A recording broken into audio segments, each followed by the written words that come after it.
Hello dear students, welcome to this new video. Today in this video we will study about the sentences, that how many kinds of sentences are there in English grammar. Okay, so जो sentences होते हैं dear student, वो या तो simple sentence होगा, या तो compound sentence होगा, या complex sentence होगा.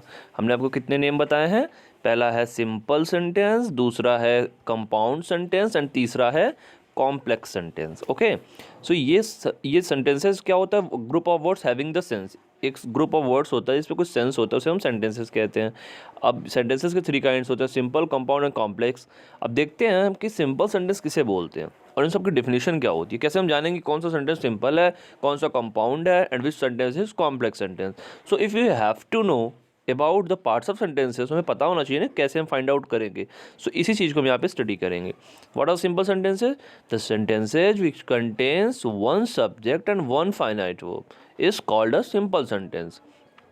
देखो, फाइनाइट वर्ब क्या होती है? जिसमें कि हम आईएनजी ऐड कर दें तो एक नॉर्मल वर्ड हमें मिल जाए, ठीक है ना. सो यहाँ पे क्या होगा, एक ही सब्जेक्ट होना चाहिए, वो सिंपल सेंटेंस होगा. सब्जेक्ट कितने होंगे? How many kinds of subjects will be in the simple sentence? There will only be one subject. So यहाँ पे एग्जांपल है Rahul had a boy bag, sorry.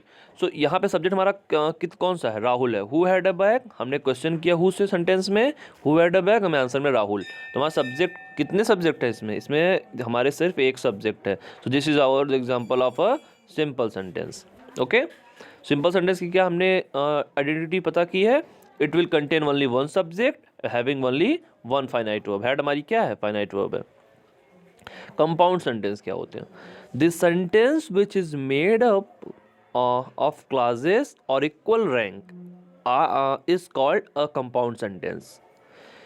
ऐसा सेंटेंस जो कि इक्वल रैंक के सेंटेंसेस में ऐड हो या फिर क्लॉजेस से जुड़ा हुआ हो, उसे कंपाउंड सेंटेंस कहते हैं. क्लॉजेस क्या होते हैं? जो कि कंजंक्शन से स्टार्ट होते हैं. तो यहाँ पे क्या होगा डियर स्टूडेंट्स?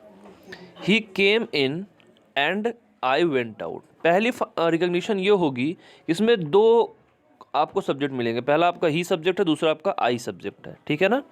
अब इसको ऐड किया गया एंड से, ये पार्ट हमारा जहाँ से कंजक्शन आ गया वहाँ से हमारा ये पार्ट क्लाज हो गया. तो ये क्लाज भी आया हुआ है, दो सब्जेक्ट भी हैं, इसलिए ये कंपाउंड सेंटेंस हो जाएगा. Is that clear? So the clauses of compound sentences are called coordinate clauses और clauses of equal rank.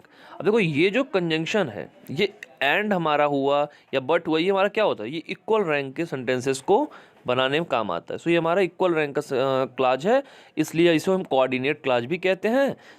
हमने अभी कोऑर्डिनेटिंग कंजक्शन जब हम लोग स्टडी कर रहे थे, कोऑर्डिनेटिंग कंजक्शन हमने पढ़ा हुआ था. सो जब कोई सेंटेंस कोऑर्डिनेटिंग कंजंक्शन से स्टार्ट होगा तो वहाँ पे वो कोऑर्डिनेट क्लॉज क्रिएट करेगा. जैसे यहाँ पे कोऑर्डिनेटिंग कंजंक्शन एंड आया हुआ है, तो यहाँ पे जो एंड के बाद का पार्ट है इसे हम कोऑर्डिनेट क्लॉज कहेंगे. क्यों कहेंगे? क्योंकि ये हमारा जो वर्ड है ये कोऑर्डिनेटिंग कंजंक्शन से स्टार्ट है. कंजंक्शन हमने पढ़ा हुआ है, कोऑर्डिनेटिंग कंजंक्शन एंड होता है. ओके, सो ये हमारा पार्ट हो जाएगा कोऑर्डिनेट क्लॉज. और ये क्योंकि कोऑर्डिनेट क्लॉज है इसलिए ये हमारा सेंटेंस हो जाएगा कंपाउंड सेंटेंस, क्योंकि कंपाउंड सेंटेंस कोऑर्डिनेट क्लॉज से बनता है, ठीक है. सो जिस सेंटेंस में कोऑर्डिनेटिंग कंजंक्शन होगा वो हमारा कोऑर्डिनेट क्लॉज होगा. जो जहाँ कोऑर्डिनेट क्लॉज होगा वहाँ हमारा कंपाउंड सेंटेंस बनेगा. और ये क्या कहे, इसको हम इक्वल रैंक का भी क्लॉज कहते हैं. Is that clear? So this is the example of compound sentence. अच्छा, कॉम्प्लेक्स सेंटेंस में क्या होता है? A complex sentence is one that contains one principal clause and one or more subordinate or dependent clause. देखो, एक होगा तुम्हारा principal clause. जब आप कॉम्प्लेक्स सेंटेंस कैसे फाइंड आउट करोगे? पहला प्रिंसिपल क्लॉज होगा, मतलब जहाँ पे कोई कंजंक्शन नहीं होगा, जो फ्री होगा, ठीक है, जो किसी पे डिपेंड नहीं होगा. जैसे example, I don't know where. अब वेयर आ गया तो वेयर हम जानते हैं सबऑर्डिनेटिंग कंजंक्शन है. जो सबऑर्डिनेटिंग कंजंक्शन है, तो अगर कोऑर्डिनेटिंग कंजंक्शन के बाद के पार्ट को हम कोऑर्डिनेट क्लॉज कहते थे, तो सबऑर्डिनेटिंग कंजंक्शन के बाद का जो पार्ट है उसे हम सबऑर्डिनेट क्लॉज कहेंगे. Is that clear?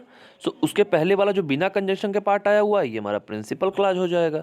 और जब हमारा कंजंक्शन के बाद वाला पार्ट आया हुआ है, सबऑर्डिनेटिंग कंजंक्शन के बाद वाला पार्ट है, सबऑर्डिनेट क्लॉज हो जाएगा. कैसे पता चला हमारा सबऑर्डिनेटिंग कंजंक्शन यहाँ पे है? क्योंकि हमने सबऑर्डिनेटिंग कंजंक्शन चैप्टर में पढ़ा हुआ है. वेयर हमारा सबऑर्डिनेटिंग कंजंक्शन है, वेयर के बाद वाला पार्ट सबऑर्डिनेट क्लॉज हो गया, वेयर के पहले वाला पार्ट प्रिंसिपल क्लॉज हो गया. यहाँ पे लिखा हुआ भी है principal clause, subordinate clause. Okay, so जब यहाँ पे सबऑर्डिनेटिंग कंजंक्शन है प्रिंसिपल क्लॉज के साथ में, वहाँ पे हमारा क्या होता है? कॉम्प्लेक्स सेंटेंस होता है। समझ में आई आपको बात? सिंपल सेंटेंस कैसे फाइंड आउट करेंगे? Let's revise once more. Simple sentence में हमारा एक सब्जेक्ट होता है, कंपाउंड सेंटेंस में हमारा कोऑर्डिनेटिंग कंजक्शन रहेगा, वहाँ पे कंपाउंड सेंटेंस हो जाएगा। जहाँ सबऑर्डिनेटिंग कंजक्शन रहेगा, सबऑर्डिनेट क्लॉज बनाएगा, वहाँ पे हमारा कॉम्प्लेक्स सेंटेंस हो जाएगा। When he entered the room, he saw what had happened. अब यहाँ पे फिर से हम देखते हैं, देखो यहाँ पे क्या होगा, he saw, यहाँ पे क्या हुआ, जो हमारा कंजक्शन वो पहले आ गया सेंटेंस में ना, when कंजक्शन है ये पहले आया हो, ये हमारा सबऑर्डिनेटिंग क्लॉज बना देगा। बचा हुआ पार्ट हमारा क्या बना, ये हमारा प्रिंसिपल क्लॉज बन गया। he saw, फिर he saw what had happened, ठीक है ना। और वॉट हैड हैपेंड भी क्या होगा, सबऑर्डिनेटिंग क्लॉज हो जाएगा, क्योंकि वॉट भी कंजक्शन है आपका। सो यहाँ पे जब प्रिंसिपल क्लॉज हो, सबऑर्डिनेट क्लॉज हो, मतलब ऐसे वर्ड व्हेन वॉट जो हमारे सबऑर्डिनेटिंग कंजक्शन में आते थे, हमने स्टडी किया है ना, एक बार फिर से हम रिवाइज कर लेंगे उसको कि सबऑर्डिनेटिंग कंजक्शन में कौन कौन से वर्ड आते हैं। अगर वो वर्ड सेंटेंस में हैं, if those words are available in the sentence and there is a principal clause as well, तो हमारा कौन सा क्लॉज सेंटेंस हो जाएगा, complex sentence. Okay, let's revise once more. Simple sentence कब होता है, जब केवल एक सब्जेक्ट होगा। ओके, एक सब्जेक्ट एक फाइनाइट वर्ब। कंपाउंड सेंटेंस कब होगा, जब कोऑर्डिनेटिंग कंजक्शन होगा सेंटेंस में। कॉम्प्लेक्स सेंटेंस कब होगा, हम देखेंगे क्या कोई सबऑर्डिनेटिंग कंजक्शन है, सबऑर्डिनेटिंग कंजक्शन है, वो सबऑर्डिनेट क्लॉज बनाएगा, वहाँ पे हमारा कॉम्प्लेक्स सेंटेंस हो जाएगा। Is that clear? So I hope you have understand it very well. इसके लिए आप एक बार सबऑर्डिनेटिंग कंजक्शन और कोऑर्डिनेटिंग कंजक्शन के जो पार्ट थे, जितने कंजक्शन उसमें आते थे, वो सब आप रिवाइज कर लेंगे, देन आपको एकदम क्लियर हो जाएगा कि अगर सबऑर्डिनेटिंग कंजक्शन है तो कॉम्प्लेक्स सेंटेंस, कोऑर्डिनेटिंग कंजक्शन है तो ये हमारा कंपाउंड सेंटेंस, कोई कंजक्शन नहीं है then the sentence is in the simple sentence. Okay, so I hope you have understood the concept and you have understood the rule very well, and for the next information we will continue in the next video. Till then, see you, take care.